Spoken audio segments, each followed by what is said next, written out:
el que Marco Rubio dijo que se iba a firmar esta semana. Ese sería para, no esta semana, está por firmarse, pero ya está listo el acuerdo de seguridad y aquí lo podemos presentar para que sea muy transparente. Gracias, presidente. A ver, habíamos dicho el financiero acá y luego acá reforma porque no les habíamos dado ayer y luego atrás para que... Gracias, doctora. Eduardo Ortega del Financiero. Buenos días. En primer lugar, doctor, me gustaría preguntarle si se tiene diseñado alguna estrategia, está previsto que para enfrentar los pasivos laborales contingentes de Pemex, que entiendo son por más de 1.2 billones de pesos correspondientes a pensiones o jubilaciones. ¿Qué se tiene planeado? Está contemplado en todo este análisis financiero, contable, año por año. Pemex paga cerca de 90,000 millones más o menos, ¿no?, de pesos por pensiones al año y está contemplado cubrir las pensiones. Claro. Por otra parte, me gustaría reiterar la pregunta. Con este plan que se presenta, ¿cuándo va a ser rentable Pemex? Pemex es rentable. Pemex es una empresa rentable. El problema, pues, es esa deuda, como todo lo que dejó el neoliberalismo. Esa deuda de 105,000 millones, que tiene amortizaciones pues muy difíciles para Pemex solventarla solo en ciertos años. Entonces ahí es donde entra Secretaría de Hacienda a apoyar. Pero Pemex es una empresa rentable. Ahora, estas operaciones que tanto Hacienda como Banobras están haciendo para apoyar, pues permiten que ya no se requiere este apoyo de Hacienda para sus amortizaciones. Si todo sale bien, pues a partir del 2027, que está contabilizado así, pero Pemex es una empresa rentable. Ok, me gustaría abordar otro tema. Ahorita le preguntaban acerca de la firma del acuerdo de seguridad con Estados Unidos, que incluso usted había mencionado que iba a ser esta semana. Ayer el Wall Street Journal publicó... tal vez se entendió mal, no había puesto yo fecha de que esta semana. Esta semana, digamos, está listo, pero no firma, porque va y viene allá, acá, y entonces ya prácticamente está la redacción. El tema de la firma todavía no se define cuándo se firma. Ok. Y es que ayer el Wall Street Journal publicó que acciones de cárteles del narcotráfico en México arriesgan este acuerdo de seguridad entre México y Estados Unidos. ¿Es así, doctor? No sé de dónde saca el Wall Street Journal sus fuentes, pero no están bien sus fuentes. ¿Por qué no? Pero ¿para cuándo se tendría contemplado hacerlo? Hay acuerdo y hay colaboración y hay cooperación permanente. Y ya el texto está listo. ¿Cuándo se va a firmar? ¿Cómo se va a firmar? Pues eso ya lo tenemos que definir. Pero el acuerdo está listo y parte de 4 principios. El más importante, el respeto a la soberanía. Así dice el acuerdo. Este acuerdo se basa en 4 principios. Número 1, respeto a la soberanía. Número 2, respeto a la territorialidad. Número 3, confianza mutua. Y número 4, colaboración y cooperación en ese marco. Pero entonces no está en riesgo este acuerdo. No. Muy bien. Doctora, hace casi 3 meses ya el secretario de Estado, Marco Rubio, anunció que visitaría México. Sí, está pendiente esa visita. Todavía en la última llamada que tuvo Juan Ramón de la Fuente con Marco Rubio, con el secretario del Departamento de Estado, quedó pendiente cuándo se haría, pero él tiene interés todavía en venir. ¿No se ha cancelado? No. Muy bien. Y me gustaría abordar también el tema de la reforma electoral. Doctora... Ya mañana vamos a hablar de la reforma electoral. Pero me gustaría... Vamos a dejar hoy Pemex. Ya mañana hablamos de la reforma electoral. Es más, ayer que me reuní con Pablo y con Rosa Isela, Pablo Gómez, quedamos que el lunes iba a venir a la mañanera. Pero me gustaría de cualquier manera hacerle la pregunta, doctora, porque bueno, ayer usted publicó el decreto en el Diario Oficial de la Federación para la creación de esta reforma y ya ahí viene quienes están integrando esta. Finalmente son funcionarios de su equipo nada más, no están contemplados ni funcionarios del INE y menciona que se consideran ciudadanos, pero los ciudadanos pues no tendrían voz, pero no tendrían voto. Se va a hacer una consulta amplia. Ya Pablo va a venir a platicar. Sí, pero lo que le quiero preguntar de manera precisa es de que si se deja a la oposición fuera de la discusión de esta reforma electoral... Va a haber una amplia discusión. Pero a la hora de tomar los acuerdos... Va a poder participar la oposición, va a poder participar ex presidentes del INE, van a poder participar todos. Pero digamos que se haga por consenso, donde también se tomen en cuenta sus opiniones. Ya vamos a hablar mañana de la reforma electoral, hoy nos toca Pemex. Sí. Vamos con... A ver, les dije que reforma, porque desde ayer estaba pidiendo la palabra a la conferencia. Clara Guerrero del periódico Reforma.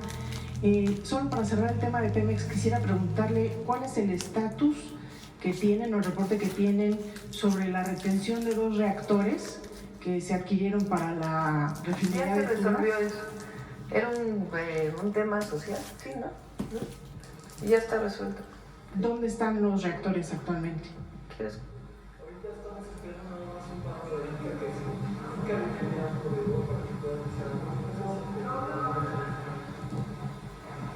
Gracias. Sí, efectivamente había un tema social en Jijilpan, en Querétaro. Ese y un pueblo más en Querétaro, en el Estado de México, en Milagros. Están muy cerca los reactores de la refinería de Tula, son parte del proceso del proyecto de aprovechamiento de residuales de Tula. Y entonces lo que sucedió es que el problema es que los camiones son muy grandes y cuando pasan por los pueblos, porque no pasan por la autopista, son tan pesados que destruyen, no maltratan, pueden dañar tanto los puentes como los camellones, como el asfalto. Entonces hay una serie de reparaciones que hacer. El costo de las reparaciones fue estimado alrededor de como de 80 millones de pesos en todo el trayecto, en dos poblaciones. Estuvimos trabajando con la gobernadora del Estado de México, con los presidentes municipales de ambos pueblos, con la ICA, que es la que está haciendo los trabajos, y el problema está arreglado. La única cuestión es una deuda de pago, pero no de nosotros, sino de la ICA con el proveedor, que es con el transportista. Entonces estamos arreglando eso, pero en principio ya está resuelto. Entonces, ¿los reactores ya están en Tula o No, cuándo serán? no. ¿Cuándo llegarán? En los próximos días, porque eso es muy rápido también. ¿Los 80 millones de pesos los pagará Pemex o No, es una deuda de ICA. Correcto. Le paga, o sea, Pemex tiene contratado a ICA para los dos, ICA Fluor, creo que esto es para las dos coquizadores, tanto la de Tula como la de Salina Cruz. Y pues obviamente Pemex le paga a ICA, y ICA a su vez pues le paga a sus proveedores. Entonces, pero fue un problema social derivado, como bien dice Víctor, pues del paso de estos equipos que son muy pesados, pero ya se está resolviendo. Correcto, gracias. Presidenta, en otro tema quisiera preguntarle sobre los hechos que se registraron el día de ayer en Tamaulipas. ¿Qué reporte le presentó el Gabinete de Seguridad? Si todavía participa un representante de la Fiscalía General de la República en esta reunión matutina con usted, ¿qué le comentó sobre los hechos que se registraron? Ya lo va a informar el Gabinete de Seguridad. Desde el primer momento estuvieron en contacto tanto con la Fiscalía como del Estado de Tamaulipas, como con la Fiscalía General de la República, y se está apoyando para poder pues hacer justicia en este caso. ¿Habló usted con el gobernador Américo Villarreal sobre el tema? Personalmente no, pero estuvo en contacto el secretario de Seguridad. ¿Se tiene identificado el grupo criminal que podría ser responsable? El Gabinete de Seguridad lo va a informar. ¿Y sabe usted si está vinculado con el tema del combate al huachicol? El Gabinete de Seguridad. Ok, correcto. También quisiera preguntarle, nada más una precisión, en el tema de la Comisión para la Reforma Electoral, ¿se pueden incorporar los consejeros electorales del INE? Pueden participar, más que incorporar. Se va a hacer una consulta amplia. Queremos una reforma electoral, primero que represente al pueblo. Y no es nada más bájale de tanto a los partidos a tanto. sino mucho más profunda. Entonces para eso pues tiene que haber una serie de debates, opiniones, posiciones. Y ahí va a haber el espacio para que todos opinen. Ahora que vemos cuáles serán, cómo operará la comisión, vemos que solamente tienen derecho a voz y voto los representantes gubernamentales. ¿Por qué se decidió diseñar así esta instancia y no tal vez de una manera plural en la que también puedan tener voz y voto otros actores? Se va a escuchar a todos, a todos. Pero una cosa es que se les escuche y otra cosa es que se les tome en cuenta. Se va a escuchar a todos y se les va a tomar en cuenta. Por otro lado, Presidenta, en el tema de la... Ahora lo que sí, pues es que no es... ayer lo dije. Hay presidentes del Instituto Federal Electoral que son grandes comentócratas y que fueron quienes fueron los artífices del fraude electoral del 2006. Ahí está Ugalde, para quienes nos escuchan, Luis Carlos Ugalde. 2006, presidente del INE. La gente pedía en las calles voto por voto, casilla por casilla, y se negaron a abrir las casillas. Solo abrieron el 8% de las casillas. Se abre el 8% y se reduce la diferencia entre Andrés Manuel López Obrador y Calderón. Y la gente pedía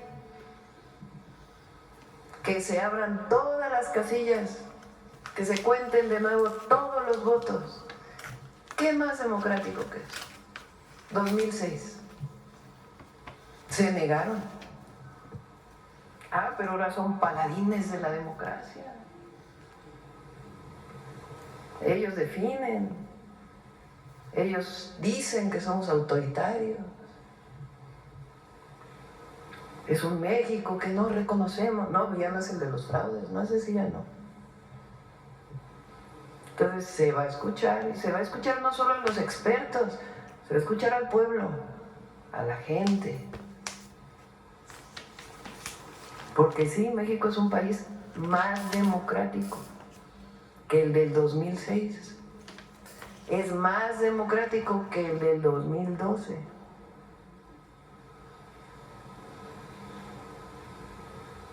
La gente se siente representada.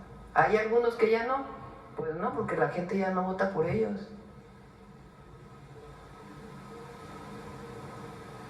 Pero hay que poner todo en su justo término. Pero se va a abrir, se va a escuchar a todos, se va a incorporar todas las opiniones. Todas. Gracias, Presidenta. En el tema de la negociación para el acuerdo en materia de seguridad con Estados Unidos, la publicación del Wall Street Journal hacía referencia a la fuga de un importante capo del fentanilo de origen chino que se registró aquí en México. ¿Qué datos tienen sobre si hay deslinde de responsabilidades en este caso, si Estados Unidos reclamó de manera en particular sobre este caso, y si hechos como los ocurridos ayer, la violencia en Tamaulipas, el asesinato de un líder de la Croque en Quintana Roo, cuerpos desmembrados en Veracruz y 32 cadáveres en una fosa de Irapuato, si este tipo de hechos de violencia no pueden ser usados, digamos, de alguna manera por Estados Unidos en esta negociación para el acuerdo de seguridad? Hay un acuerdo de colaboración y cooperación. O sea, somos un país soberano. Nosotros tomamos las decisiones como país soberano. Y con Estados Unidos colaboramos y cooperamos. Y es muy importante esa colaboración y esa cooperación. Muy importante. Pero con soberanía. Y hay una estrategia de seguridad. Y se está trabajando todos los días. Todos los días. Pero digamos, estos hechos no encarecen la negociación, por llamarlo de alguna manera, ¿no? ¿Por qué? Por la postura.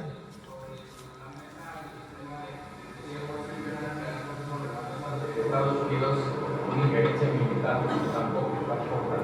Lo dije hace mucho tiempo, que el presidente Trump sí en alguna llamada me planteó que pudiera entrar el ejército de Estados Unidos. Y yo le dije que no, que eso no estaba sobre la mesa ni estaba en discusión. Y él lo entendió. Pueden insistir de no, pero no está sobre la mesa ese tema. En cambio, pues hay otras formas de colaborar, de coordinarnos, hay información que ellos pueden proporcionarnos, información que nosotros podemos proporcionarles a ellos, en un esquema de colaboración, sin subordinación y respetando nuestra soberanía. Gracias, presidente. Finalmente, preguntarle sobre el caso del funcionario Alex Tonatiuh Márquez Hernández, que es director de investigación aduanera y que está sometido, al parecer, a algunas investigaciones por parte de autoridades federales y creo que fiscales. Si va a permanecer en el cargo mientras se llevan a cabo estas indagatorias o va a ser separado de sí, su puesto. lo tiene que definir la Secretaría Anticorrupción. La Secretaría nos va a decir la Secretaría. Pero usted conoce el caso a detalle. Sí, no quisiera entrar en este momento en el tema, porque estamos viendo Pemex. Pero la nota que sale en Reforma tiene temas que no son como los pusieron en la nota. Pues ya se puede hacer la aclaración sin problema. Y en estos casos, cuando puede haber una presunta situación de corrupción, entra la Secretaría Anticorrupción y de Buen Gobierno. Pero mientras tanto él sigue en funciones, normal. En todo caso, definiría la Secretaría así. Gracias, presidente. Hay algo muy importante, porque luego eso no lo dicen. La recaudación en aduanas este año es de, ayer lo vimos, ¿no, Edgar? ¿Cuánto? 25% arriba en términos reales respecto al 2024.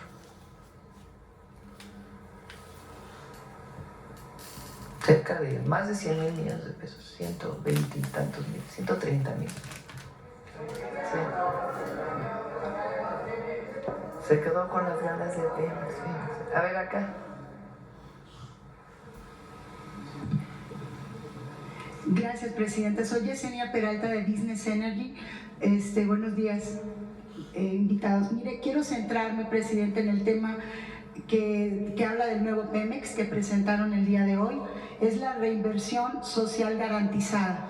No podemos olvidar que uno de los problemas que siempre ha tenido la paraestatal y sobre todo en el sureste y que dio origen al movimiento de la Cuarta Transformación fue las afectaciones de las actividades petroleras en el sureste. Me gustaría que el doctor Víctor nos pudiera platicar acerca de ese tema de la reinversión social garantizada, acerca de todas estas comunidades que fueron afectadas en su momento. Dice que va a haber una inversión acerca de salud, educación. ¿Qué nos puede platicar acerca de eso, presidente? Sí, normalmente lo contesto yo porque está quien está a cargo de esta, ¿cómo se llama el área? La responsabilidad social es Raúl Ojeda. Puede venir un día a platicarnos más. Planteamos que además de los apoyos que se dan y que solicitan los municipios, pudiera hacerse un programa claro, por ejemplo, de apoyo a escuelas en Tabasco, en Campeche, en Veracruz, de tal manera que no solamente es el apoyo que pide el municipio en ese año, sino que puede haber un programa para el mejoramiento de las escuelas del municipio cada año un poco, vinculado, por ejemplo, con el programa que tenemos en la Secretaría de Educación Pública de La Escuela es Nuestra. Entonces, que Pemex le ponga La Escuela es Nuestra para que todavía tengan un apoyo mayor los municipios en donde Pemex ha tenido mayor presencia, o en los estados donde tiene mayor presencia Pemex. Entonces, por eso es un proyecto que va más allá de lo que normalmente había de solicitud de los municipios: dame asfalto, ayúdame con el asfalto para la repavimentación, sino un programa que se trabaje con los presidentes municipales, con los gobernadores, en donde Pemex apoye de manera permanente a los municipios. En otra intervención, gracias, presidenta, estaría muy importante ese tema porque Tabasco ha sido uno de los más afectados en ese sentido. Por otra parte, quería preguntarle, el esquema de salud que usted presenta cada semana en su informe de salud, el esquema de salud para los hospitales de Pemex pues no entra ahí dentro de esta... Sí, ¿Cómo entra. se está manejando esa situación? Está considerado todo el nuevo equipamiento que necesitan los hospitales de Pemex en el programa de Pemex, y ahí sí, si es necesario, obviamente vamos a apoyar. Una renovación de todos los equipos, porque sí ha habido una... Contratación de personal y todo, medicamentos, lo que se requiera para los hospitales de Pemex. Solo una última aclaración o intervención al respecto. Hubo una ganancia neta de 60,000 millones de pesos. Esto indica que las leyes secundarias y todo lo aplicado que usted ha venido comentando y los ejecutivos de Pemex han hecho que esto se ejecute con eficiencia, también obedece a la reducción de los costos en cuanto a todo lo que indica costos de operatividad en este sentido, Presidenta, y eso garantiza también poder seguir teniendo esas utilidades en el transcurso del año. También otra cosa podría ser lo del dólar. Eso también ayudó bastante a estas... Y la operación que hizo Hacienda, que ayudó mucho. Eso. Ha ayudado mucho. Se está trabajando como equipo, Hacienda, Secretaría de Energía, el equipo de Pemex y el equipo de CFE. Yo los veo todas las semanas. A veces nos pasamos hasta 3 horas revisando tema por tema, de Pemex, de CFE, y está presente Hacienda y trabajamos en equipo. Entonces, la operación que hizo Hacienda ahora pues ayudó mucho a Pemex y es parte pues de este trabajo integral que estamos haciendo. Muchas gracias, Presidente. A ver, allá atrás. Buenos días, Presidenta. Buenos días, miembros del gabinete. Eduardo Esquivel Ancona, Domo de Cristal. Mi primera pregunta es si en estos nuevos proyectos de Pemex que se tienen contemplado habrá participación del sector privado y cómo serán los esquemas de esta participación. Sí, antes se le llamaba asociación público-privada, contratos de servicios múltiples, en fin. Ahora el esquema, y está muy claro en la ley y en las reglas, es inversión mixta.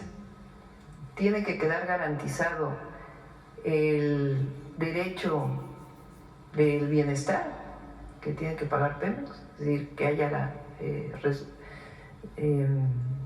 ingresos para el erario del 30%, tiene que garantizarse la inversión y después una distribución de las ganancias en un esquema mucho más claro y transparente de contratos mixtos. Ya vamos a presentar aquí, fíjense, se han encontrado muchas cosas que no dio tiempo en su momento quizá al presidente López Obrador. Hay contratos leoninos tremendos de Pemex con privados que se están revisando de la época de Peña, incluso algunos anteriores, que son muy desfavorables para Pemex y por lo tanto pues para el pueblo de México. Y ahora sí va a haber incorporación de inversión privada porque se requiere, pero en esquemas muy transparentes y que garanticen a Pemex y que garanticen pues los ingresos a la nación. Muchas gracias. En una segunda pregunta... Sin ceder propiedad, obviamente. ¿Tiene contemplado Pemex? Entrevisté al gobernador de Tamaulipas, Américo Villarreal, y él me comentó que tienen un proyecto estatal de una planta de fertilizantes cerca de Reynosa. ¿Tienen contemplado ese proyecto en Pemex? Porque... Hay varios proyectos de Pemex para fertilizantes. No sé, ¿quieres platicar?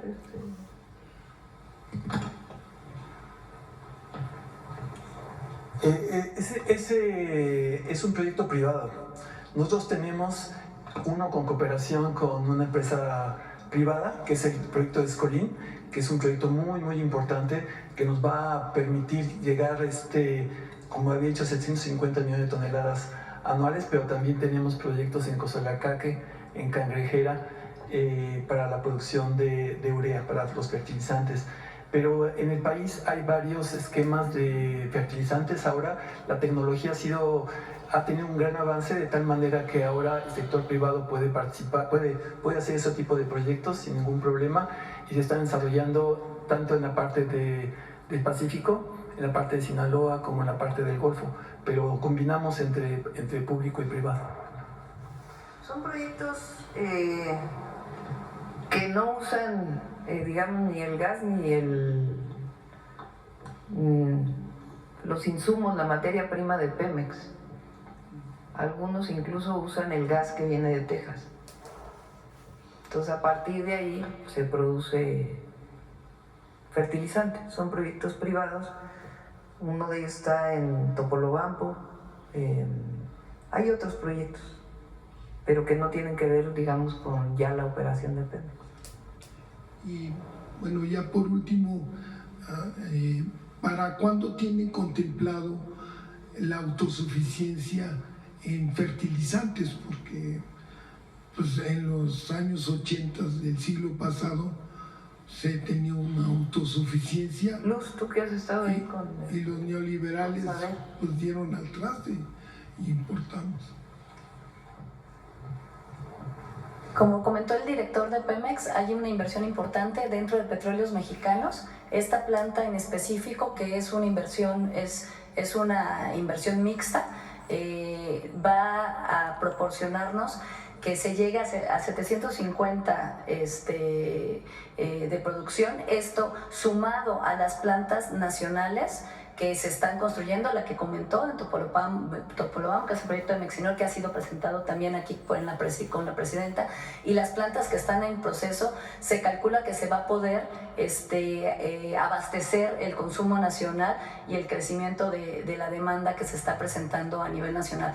Se estima que al 100% de estas plantas, porque estas plantas tienen 3 etapas, bueno, en algunos casos tienen varias etapas de construcción, al 100% se va a poder sustituir la importación total, pero en el proceso, que estamos hablando de aquí al 2030, todavía se importará un porcentaje cada vez menor, tanto de urea como de amoníaco. Yo creo que ya, ¿no? Ya hablamos mucho. Ya son 9:26. Ya.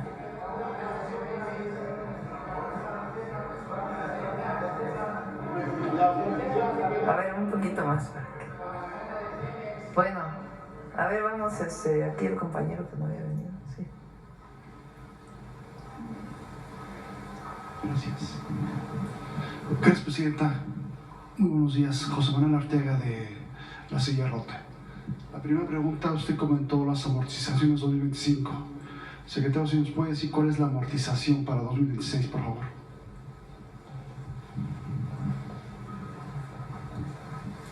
Estamos haciendo varias operaciones, entre ellas lo de las notas precapitalizadas y algunas optimizaciones.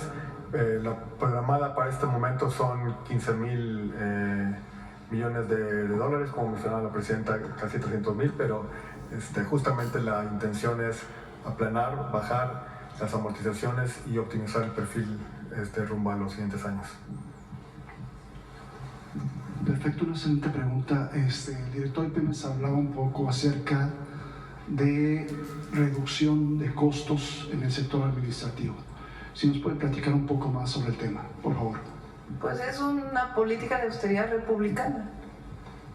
Ya se había hecho bastante, porque con el presidente López Obrador se redujeron los salarios de los directivos de Pemex para que no ganaran más que el presidente, como era antes.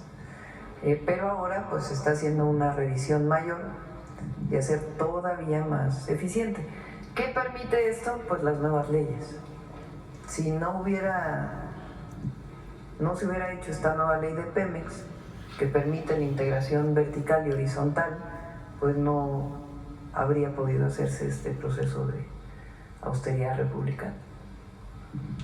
Perfecto. Y una tercera, en el reporte financiero de Pemex se habla de que la producción petrolera está en 1.364.000 barriles al día.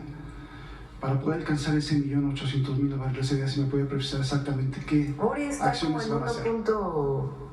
pues, repito, más arriba de 1.6 millones de barriles diarios. Y se va a llegar a 1.8. A ver, vamos. ¿Quién más?